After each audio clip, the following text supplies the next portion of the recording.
আমি এখানে ইংরেজি ডিপার্টমেন্ট 12 ইয়ার্সের স্টুডেন্ট। তো আমাদের এখানে যে ঝামেলাটা হয়েছে, এখানে অ্যাকচুয়ালি আমাদের কর্মসূচি ছিল অবস্থান কর্মসূচি।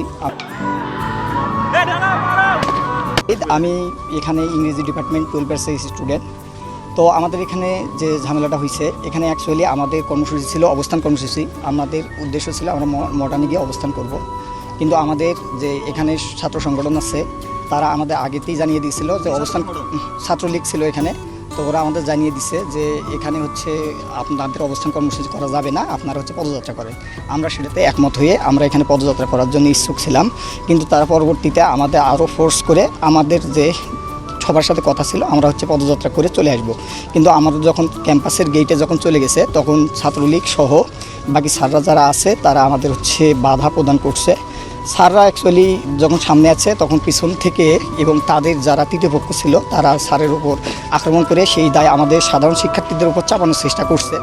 এই রকম যে আন্দোলন থাকে, সেই আন্দোলনগুলোতে বরাবরই ছাত্র তৃতীয় পক্ষ ঢুকে এবং সাধারণ শিক্ষার্থীদের উপর দায় চাপানোর চেষ্টা করে।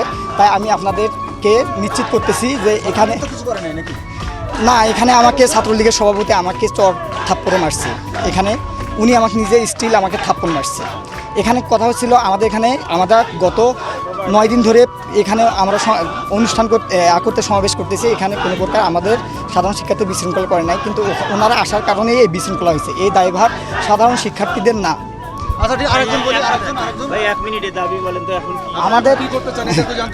আমাদের দাবি আমরা এখন বর্তমানে এক দফাতে পৌঁছাইছি। সেটা হচ্ছে সকল প্রকার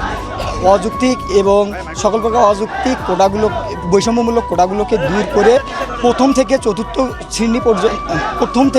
শ্রেণী পর্যন্ত যথাযথ কোটা সংস্কার করা। আর এখানে আমাদের হচ্ছে বিচার বিভাগের সাথে আমাদের কোনো সম্পর্ক নয়, আমাদের সম্পর্ক হচ্ছে নির্বাহী বিভাগের কাছে। কারণ আপনারা জানেন, সংবিধানের 29 নম্বর অনুচ্ছেদে বলা হয়েছে সরকারি চাকরির ক্ষেত্রে সকল নাগরিক সমান সুবিধা ভোগ করবে। কিন্তু এখানে আরও আছে যারা অনগ্রসর জনগোষ্ঠী আছে, তাদের জন্য একটা নির্দিষ্ট কোটা ব্যবস্থা থাকবে। এটা কোটা ব্যবস্থা কিছু সংখ্যক অনগ্রসর জনগোষ্ঠীর জন্য এটা সাংবিধানিক অধিকার। কিন্তু 18 পরিবর্তে যেটা করা হয়েছিল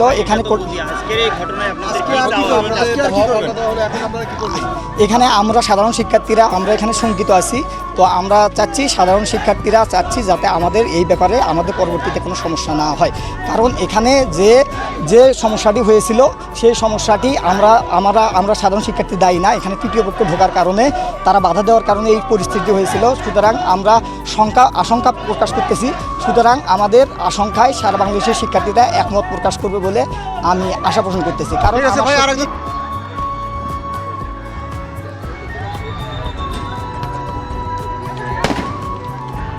গুলি খাইছে একটা।